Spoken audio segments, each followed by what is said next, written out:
अस्सलाम वालेकुम friends, welcome to my YouTube channel cook with Neeta. आज मैं आपके साथ काली दाल की रेसिपी शेयर कर रही हूँ, तो चलिए बनाते हैं।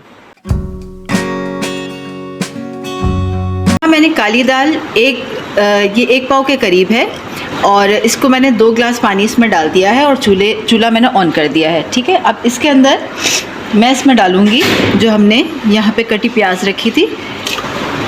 ये मैंने मीडियम प्याज है, 1 मीडियम प्याज मैंने इसमें डाल दी है और साथ ही यहाँ पे मैंने 2 टीस्पून अदरक लहसुन 2 हरी मिर्चों के साथ मैंने पीस के और इसमें ये डाल दिया है।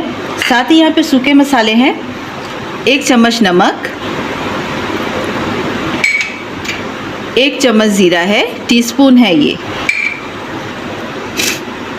1 टीस्पून लाल मिर्च, 1 टीस्पून हल्दी, 2 टीस्पून पिसा धनिया है और आधा टीस्पून हमने गरम मसाला लिया है। इसके साथ यहाँ मैंने 5 बड़े चम्मच कुकिंग ऑयल लिया है, वो इसमें डाल दूँगी। अब ये मैं तब तक पकाऊँगी जब तक कि हमारी दाल बिल्कुल गल ना जाए। यहाँ पे देखें मैंने टमाटर 1 मीडियम टमाटर मैंने काटा हुआ है और कुछ मैंने यहाँ पे करी पत्ते के लिए हैं। ये मैं बाद में डालूँगी जब हमारी दाल गल जाएगी। तो अब मैं इसको इस तरह ही पकाऊँगी।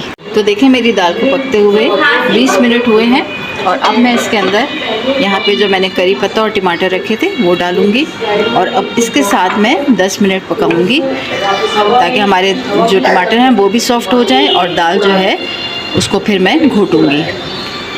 तो इसके साथ मैं पकने के लिए 10 मिनट के लिए छोड़ रही। तो देखिए यहाँ मैंने टमाटर डाल दिए थे और टमाटर को मैंने बिल्कुल घोट लिया है और इसको दाल को भी साथ ही मैंने घोट के इसमें 1 गिलास पानी डाल दिया था। और आपको जितनी पतली चाहिए उतनी आप रखें, मुझे इतनी गाढ़ी ही पसंद है। अब मैं इसके अंदर थोड़ा सा हरा धनिया डालूँगी और साथ ही इसको मैं दूँगी तड़का। तो यहाँ देखें मैंने 2 चम्मच घी के साथ यहाँ पर मैंने 1 चम्मच ज़ीरा डाला है और अब मैं इसको तड़का दूँगी। तो मैंने अपनी रेसिपी को डिश आउट कर दिया है। अगर आपको मेरी ये रेसिपी पसंद आई हो तो मेरे चैनल को लाइक करें, कमेंट सेक्शन में बताएं कि आपको मेरी ये रेसिपी कैसी लगी। सब्सक्राइब करना ना भूलें ताकि आप लोगों के लिए इस तरह की डिशेस लाती रहूं। तब तक के लिए अल्लाह हाफिज़।